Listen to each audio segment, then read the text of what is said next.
coming at you. I'm Kevin. I'm Jim. And Jim graciously brought a very interesting looking beer over. Here it is.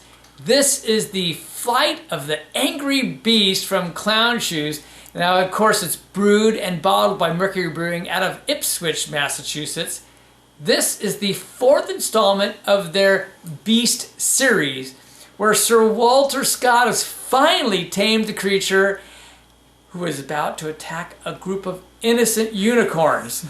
Tell us about this, Jim. So this beer is a blend of 3 different beers. 1/3 is Undead Party Crasher, which is a Imperial Stout, and it's aged in bourbon barrels. Woohoo! A third, Blaecorn Unidragon, which is aged in Scotch barrels, and that's a Russian Imperial Stout. And the other third is Billionaire, aged in Scotch barrels, and that's an English barley wine. And I think those are unique barrel agings too, because I don't think unicorn normally comes in Scotch barrels. Yeah.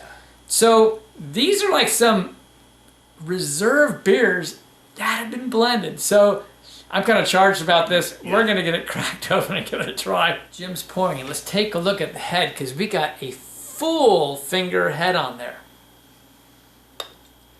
Yeah, that's got some good carbonation. Yeah, that does have some good carbonation on it. It's black. It showed a little bit of a brown color when I was Coming pouring. out, yeah. But once it's in the glass, it's I pretty dark. can't see through it. And it's a nice side head. I'm really impressed by how there's a bit of froth, but just creaminess to that head as well. So that's interesting. This is another one of these beers I'm having a hard time pulling a lot off of. I don't know about you. I guess I'm getting a little bit of a sweet, almost like a dark fruit malt. That's about all I'm getting. So. Yeah, I got a bit of the booze, so that kind of ethyl alcohol, I call it, rubbing alcohol. Yeah, maybe that's not really dark fruit I'm getting. It's hard to, like you said, it's hard to get a lot of. Yeah, and we've let it warm more than sufficiently. You got so much stuff blended in here, I think it's hard to tell. I'm not going to spend a lot more time. I think we're going to just go for it. So cheers.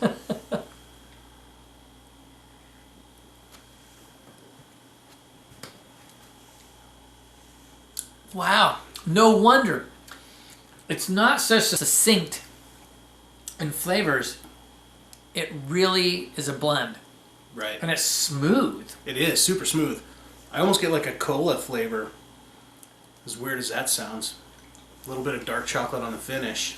The creamy head on there is, I want to say like Ovaltine, you know? That's where I got that kind of a flavor. Or nose, but I'm not getting that on the taste at all. It's just blasted smooth. Yeah. I mean, this is just, you're not getting super distinct flavors. I swear I'm picking up a little bit of the Scotch. No. Yeah, I'm not going to disagree with that. I think you get it. It's not like bourbon-y, you know what I mean? Nope. I know one of them was bourbon barrels, but 2 of them were Scotch, and I get a lot more of that Scotch, that smooth, like it was a nice Scotch actually, you know, smooth single malt Scotch going on there. Think about this. This is an Imperial Stout, and you get some of those qualities. It's a Russian Imperial Stout, which I think of like as a robust Imperial Stout in a way. Okay, I get it. It's an English barley wine, but then 2 of them in Scotch barrels and 1 in bourbon. And I tell you what, I think that Scotch barrel dominates to create this really smooth character. Other beers I've had that were in Scotch barrels, like the Scotch just totally dominated everything, and this doesn't really do that. It's kind of the major player, but it doesn't blow everything else away. I think it really makes it hard for me to describe, because I think you get those caramel flavors, you get a very light toffee flavor, which is going to be coming probably from English barley wine, I assume. I definitely get the oak on it. So it's kind of strange, but with that carbonation, it keeps reminding me of cola. And what he's saying is, for this style of what we would expect with the beer, the carbonation seems a little bit on the high side. Right. You always think of this being a low carbonation type style. It's lively in your mouth, kind of like a Belgian beer. I'm going to guess. I'm just taking a shot, but do you see the dark in the middle? And that little swirl, look how much is built up. Yeah. So you know there's a lot in there. You get a little bit of like some vanilla character in there. It's light, it's blended.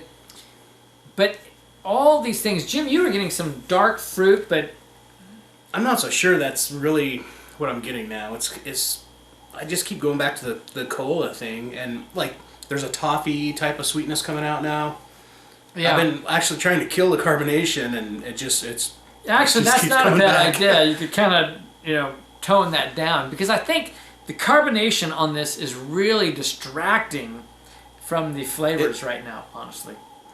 So Jim and I have been like really swirling this really good and pulling the carbonation out of the beer so we can just taste the beer without all that.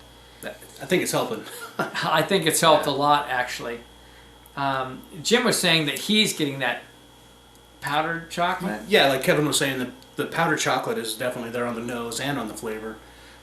I'm starting to pull a little bit more of that barley wine characteristic out of it. So. Yeah, it's still super smooth, super mellow. You get a little bit of the toffee along with the caramel. But that chocolate's a unique kind of chocolate on there.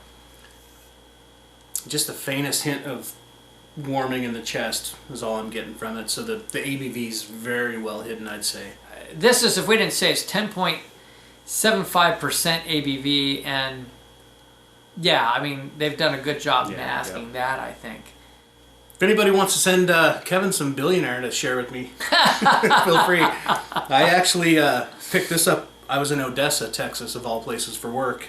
Found a little bottle shop. Found this and another bottle of the Blaecorn Unidragon. So I got to thank my buddy Steve from Canadian Sasquatch Brewery for having sent me Billionaire, and that was just a beautiful beer. I can't imagine what Billionaire would have been on Scotch barrels, but that's a great beer indeed. So this is a, I don't know, this is a really hard beer to describe. Yeah, hard to describe, but super easy to enjoy. I'm totally digging it. It was worth hauling back from Odessa for sure. It's really good. Yeah. It's just all the blending of these flavors. You don't get those strong, unique characters that jump out. Right. And as I said, there's some smokiness. There might be a hint of some peat on it. You get more of the Scotch character. You really don't get a bourbon barrel character whatsoever, as far as I'm concerned. What's interesting is how you rate this beer, because you've got, again, an Imperial Stout, a Russian Imperial Stout, and an English barley wine. So what are we going to call this? We're going to call it an American Strong Ale. Now, don't get jealous, you guys in the UK. I know there's English barley wine in there. But that's about the best we can come up with for a category. So, I don't know. American Strong Ales. I'm going to jump first. I'm going to go ahead of Jim on this. I mean, I love American Strong Ales. So, if that's really the style guide, I'll be honest, I can't rate it super high. It just doesn't fall even close. So, I have to go much lower than you would hope on something like this, and Clown Shoes might not like it, but I'm going to go for American Strong. I'm going to go with an 89. Oh, wow. I was expecting a lower number. I was thinking 88 myself. I expected a lower number, but yeah, I'm right there, 88. 88, yeah. Okay, well, so you got it from both of us. Yeah. That's in terms of a strong ale. Overall, for me personally, is a very different thing, because this is easy to drink. It's smooth. It's well blended. There's some unique characters. And while I kind of like some of these things that reach out and grab me by the throat and slap me in the face, kind of a thing, don't ask any more questions now. We'll leave it there. But, I get off on that. So, in terms of a beer, though, this is just really smooth and a beautiful beer. I'm moving it up. I'm gonna go to I'm gonna go 91. Overall, I kind of like it a lot in that sense. Nailed it. That's what I was gonna say. 91. So here it is again, man. It is the Flight of the Angry Beast. This is from Clown Shoes. Yeah. And we're just going to say life is too short. To drink cheap beer. And we'll see you in the next beer review. Cheers, everyone. Cheers.